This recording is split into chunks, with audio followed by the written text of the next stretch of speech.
Education, health and environment, इनके बिना हमारी लाइफ नहीं चल सकती। जो आपकी एजुकेशन सिस्टम 1947 से 50s 60s तक बना, उसके बाद में आपके पास कोई इनोवेशन ही नहीं है। तो एजुकेशन जो मेन पिलर है देश का, that is not right. Environment के मामले में चाहे हम कितनी भी बड़ी बड़ी बातें करें, but we are very very very far from even okay environment. खतरे के अंदर हम जी रहे हैं, but are we taking any actions? We are not. तो मुझे एक बार ये बताओ कि आपको एक पब्लिक सर्विस के अंदर एंटर करने के लिए क्या इंस्पायर करा? Why you want to become a politician? That what inspired you to become one? देखो, सबसे पहली चीज़ है कि कोई भी इंसान काम करता है तो first he works for the basic needs, which is कि रोटी कपड़ा मकान। So and then he try to makes his life luxury, या थोड़ा सा उसको और बेटर करने की कोशिश करता है, सोशल सर्किल थोड़ा सा अच्छा करने की कोशिश। बट इसके बाद में इधर you can grow to make change, और you can grow for yourself, कि आप अपनी नीड्स और बढ़ाते चले जाओ और आप अपने खर्चे बढ़ाते चले जाओ और कमाते चले जाओ। तो that is one side of life, जहाँ पे आपके एक्सपेंसेस बढ़ते जाएंगे एंड आपका जो इनकम है वो आप बढ़ाने की कोशिश करोगे, but that there is no end. So why this public service और this side of life is because I truly and firmly believe कि जितना दोगे उतना आपको मिलता है। So through meditations and everything, that sense of stability has came in me, where I fully understand and practice that whatever difference I can bring in the society or in the environment specifically, that is coming from within. So I wanted to make sure कि यार since हम इस life में आए हैं तो we can make the earth more beautiful, है ना? तो what can we do? So I planted few trees, then few hundred trees, जो मैंने मेरे घर पे लगाए, मेरे खेतों में लगाए। But what more? अब अकेला तो I can't obviously go in rapid fire कि भाई पेड़ लगाते चले जाओ। So to do that, I need more people who can focus on environment. I need more awareness. So how can I do it?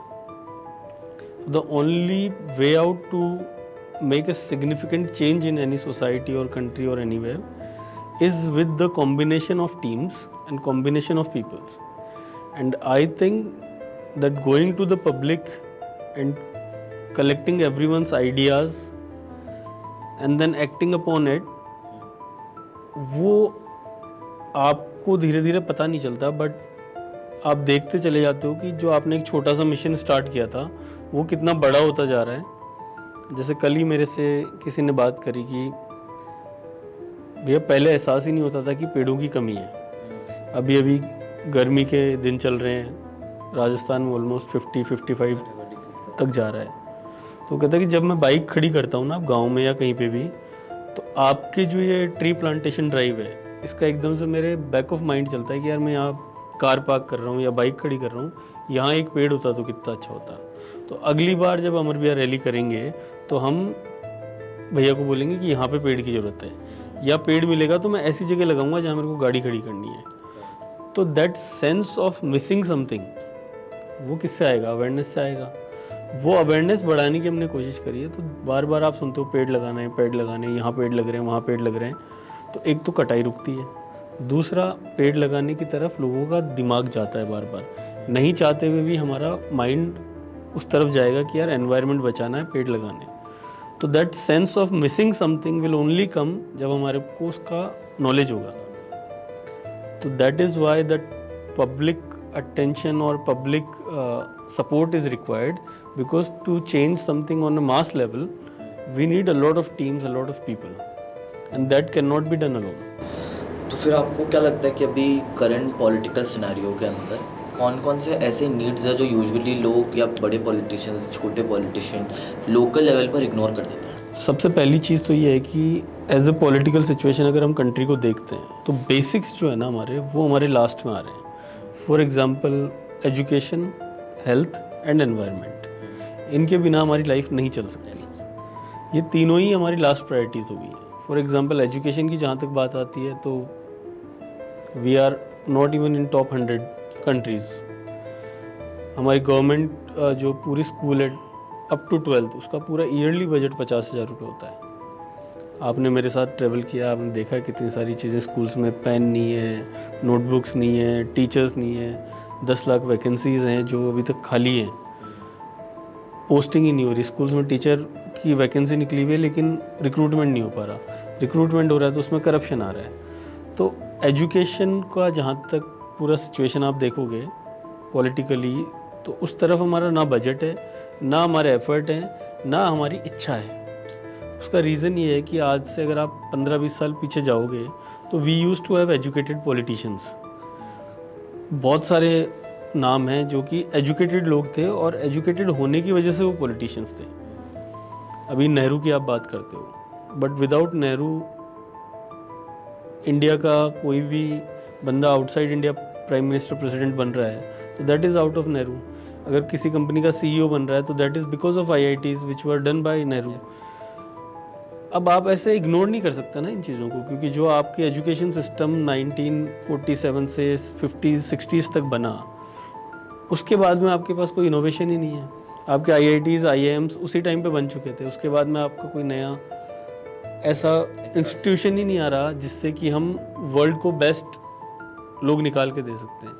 आज सेमीकंडक्टर्स की बात होती है या किसी भी चीज़ फील्ड में इनोवेशन की बात होती है, तो हमने कौन से इंस्टीट्यूशंस तैयार करें? कोई भी नई चीज़ें हम तैयार। तो education is one of the major problems.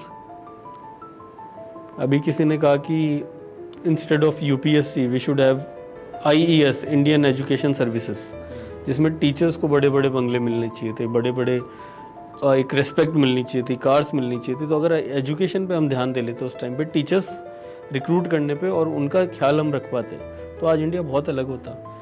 But तब हम नहीं रख पाए, दैट इज़ अंडरस्टैंडेबल कि चलो वो गलती है, हमें एहसास हुआ है, बट आज भी हम वही गलती करे जा रहे हैं। अभी नई गवर्नमेंट है, पिछले 11-12 साल से टीचर्स के लिए कोई ऐसा नहीं है कि उन्होंने कोई हाउसिंग अलाउंस ज़्यादा कर दिए हो। तो एजुकेशन जो मेन पिलर है देश का, that is not right. When you come to health के अंदर आप देखो कि Covid was a disaster. India का पूरा हेल्थ सिस्टम जो है उसका सारा पता चल गया कि कितने हम सक्षम हैं अपने लोगों को बचाने में। इवन आफ्टर कोविड आज कोई भी मेजर इंसिडेंट होता है तो न्यूज़ में हम बहुत देखते हैं कि इंडिया ने इतना एडवांस कर लिया, लेकिन वो किसके लिए अवेलेबल है? टाटा कैंसर हॉस्पिटल के अंदर 6 से 10 महीने की तो वेटिंग है, तो कैंसर का इलाज ही नहीं है। कैंसर चलो बड़ी सीरियस प्रॉब्लम है, लेकिन बेसिक प्रॉब्लम्स के भी इंडिया के पास ना रिसोर्सेज हैं और ना यूटिलाइजेशन है उसका। फॉर एग्जांपल अगर आप गांव के छोटे छोटे हॉस्पिटल्स में जाओगे तो वहाँ डॉक्टर्स अलॉटेड हैं, बट डॉक्टर्स के पास दवाइयाँ नहीं हैं। करप्शन इतना है कि सब मिक्सिंग एंड मैचिंग चल रही है। तो ये सारी चीज़ें हैं। तो first is education, second is health care and third is environment. Environment के मामले में चाहे हम कितनी भी बड़ी बड़ी बातें करें, but we are very very very far from even okay environment. जो बीच वाला होता है, येलो जो दिखता है ना आपको एक्यूआई लेवल पे, उसमें भी आधा इंडिया उससे बाहर है। Specifically north India is complete red, खतरे के अंदर हम जी रहे हैं। But are we taking any actions? We are not. So the serious issues जो है हमारे, उसके ऊपर काम नहीं हो रहा, and corruption is one of the major problems. और अगेन जो आपके पॉलिटिशियंस हैं जो आ रहे हैं जिस माइंडसेट से, आई डोंट थिंक कि उनकी सर्विस को लेके कोई माइंडसेट है। अब इतनी चीज़ें हम भी देखते हैं कंट्री के अंदर। The first and foremost thing is मेरा कितना बनेगा, मेरा कट कितना है, लास्ट में क्या होता है किसी को कोई लेना देना नहीं है। टेंडर्स आपके रिवील होते हैं तो वो सब पैसे खाने के लिए होते हैं। आपका कोई भी गवर्नमेंट टास्क है तो वो design and delivered to make sure कि पॉलिटिशियन और बिजनेसमैन दोनों पैसे बना रहे हों। इट इज़ नॉट डिज़ाइंड और डिलीवर्ड कि कॉमन पीपल को उसका बेनिफिट मिले। Every money which is going out of Indian government system, be it state और central, I am giving you big statement, that money is first thought कि businessman को क्या फ़ायदा होगा, पॉलिटिशियन को क्या फ़ायदा होगा, और उसके इर्द गिर्द पूरी डिज़ाइन होती है। So that is a major issue. अभी जो सबसे बड़ा रीज़न है एनवायरनमेंट का और पोल्यूशन बढ़ने का, दैट इज़ कार्स की वजह से जो डस्ट निकलती है वो one of the major factors हैं। तो हमारा जो ये पूरा सिस्टम है कि रोड्स ख़राब होना, फिर पुरानी गाड़ियाँ चलना, फिर विदाउट मोटर टेस्ट जो कहते हैं मोटी कार टेस्ट के बिना गाड़ियाँ चलना, तो ये काफ़ी सारे फैक्टर्स हैं। तो एज अ कंट्री मेरे को लगता है कि अगर हम एनवायरनमेंट को सही रखना चाहते हैं तो we need a complete consciousness of environment within the people. अब क्या है कि एक तो हमारा पुराना जो ईगो है वो ख़त्म नहीं होता तो हम कुछ करते नहीं हैं। जैसे मोदी जी आके बोल देंगे कि हम तो आज से 5000 साल पहले पर्यावरण के साथ थे। अब वो बातें तो हो गई लेकिन उसका हुआ क्या? तो ये जो पुराना बैगेज है कि हम तो ये थे, हम तो वो थे, उससे कुछ आज के सॉल्यूशंस नहीं निकलने वाले। आपके पास थी वो परंपराएं, बट आप ही ने ख़राब करी हैं और आप ही को वो सही करनी पड़ेंगी। तो we have to take actions towards it.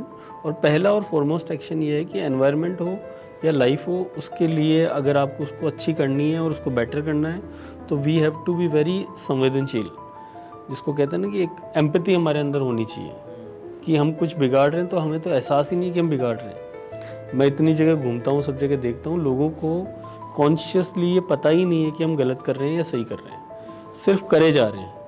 लोगों ने पैकेट खोला, फेंका चिप्स का और चिप्स खा ली, आप पूरे पहाड़ों पे चले जाओ। ऐसा नहीं है कि वो करना चाहते हैं, उनको पता ही नहीं है कि हम क्या गलत कर रहे हैं क्या सही कर रहे हैं। तो एक जो कलेक्टिव कॉन्शियसनेस है उसकी बहुत कमी है, और उसको जब हम 3-4 हज़ार साल पहले से जोड़ देते हैं तो फिर कुछ होने वाला है ही नहीं। भैया आज के 4,000 साल पहले हम मिट्टी के बर्तन में खाना खाते थे, तो या तो फिर आप सबको स्टोन एज पे ले जाओ।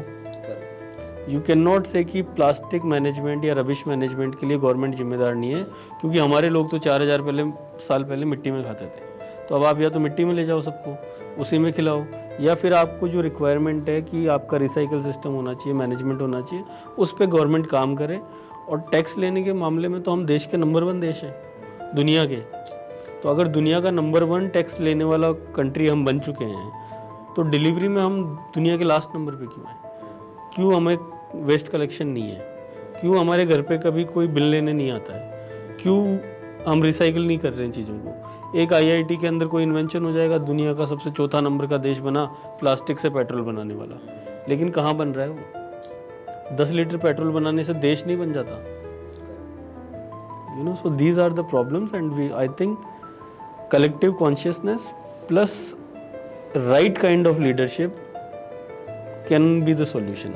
अभी जो हमारी लीडरशिप है, I don't think, I have no trust in them कि वो इस तरफ कोई काम करेंगे। देखो, इंडियन पॉलिटिक्स के अंदर अगर लीडरशिप आपको चाहिए तो फर्स्ट एंड फॉरमोस्ट कि आपको ये देखना पड़ेगा, education is the primary source of knowledge. तो एजुकेशन नहीं होगी तो नॉलेज नहीं आ पाएगी। पहली चीज़ हमें देखनी है कि एजुकेशन है या नहीं है, और है तो उसके बाद में हमें बड़बोले नेता नहीं चाहिए, हमें काम करने वाले नेता चाहिए। हमें वो चाहिए जो क्रिटिकल माइंडसेट रखते हों, थिंकिंग रखते हों, और एक फील्ड के किसी के भी मास्टर हों। अब आप अगर बोलने वाले को नेता बनाओगे तो कितने दिन तक वो बोल पाएगा, और क्या वो आपको कहीं ले जा पाएगा? भाई लीडरशिप में क्या है कि you get 10 to 15 peoples on table, और उनसे जो बेस्ट आउटपुट है दैट इज़ कॉल्ड लीडर। तो वो बेस्ट आउटपुट कैसे निकाल पाएगा? जब उस सब्जेक्ट के बारे में, उस टॉपिक के बारे में उसको पता होगा। अभी राजस्थान गवर्नमेंट के अंदर 10 करोड़ पेड़ों का इस साल का टारगेट इन्होंने रखा है। आप चले जाओ ग्रास रूट लेवल पे, आप जाओ, कितना अच्छा लग रहा है, 10 करोड़ पेड़ राजस्थान में लगेंगे। ग्रास रूट पे आप जाओ, नीम का पेड़ है, उसकी डाली तोड़ी जाएगी, उसको एक खड्डे में लगा जाएगा, उसकी फ़ोटो खींची जाएगी, फिनिश। ये पेड़ लग चुका है और ये गवर्नमेंट का टेंडर पूरा हो चुका है। पिछले साल 10 करोड़ पेड़ लगे थे। 10 करोड़ में से अगर 10 पेड़ भी जिंदा हो तो मेरे को आप दिखा दोगे। This is the reality. तो लीडरशिप हैज़ टू बी कि टॉप टू बॉटम उसको पूरा चेक करा जाए कि वो जो इनिशिएटिव्स हैं, इनिशिएटिव देने से पहले ये देखा जाए कि ये कंप्लीट कैसे होगा। बट अगेन, जैसे मैंने आपको पहले बताया, 10 करोड़ पेड़ की अगर टेंडर निकल रहा है तो उसमें से ये देखा जाएगा कि पॉलिटिशियन की जेब में कितना पैसा जाएगा और जो लगा रहे हैं उनकी जेब में कितना पैसा जाएगा। किसी को फ़र्क नहीं पड़ता कि 10 करोड़ में से 10 लगे कि 100 लगे। तो लीडरशिप में जो प्रॉब्लम है दैट इज़ कि 10 करोड़ पेड़ लगाएंगे, ये शुरुआत नहीं होनी चाहिए। हमारी शुरुआत ये होनी चाहिए कि हम 10,000 पेड़ इस साल 1 साल तक आपको मॉनिटर करके दिखाएंगे। अब अगर 10,000 पेड़ भी हमारे मॉनिटरिंग में आ गए और हम लोग अगर ये कहने लग जाएं कि लगे कितने इनमें से, तो एक आपको पूरा फिगर दिखाना पड़ेगा जो कि कैलकुलेटिव होगा और एविडेंस बेस्ड होगा। तो that is the major difference.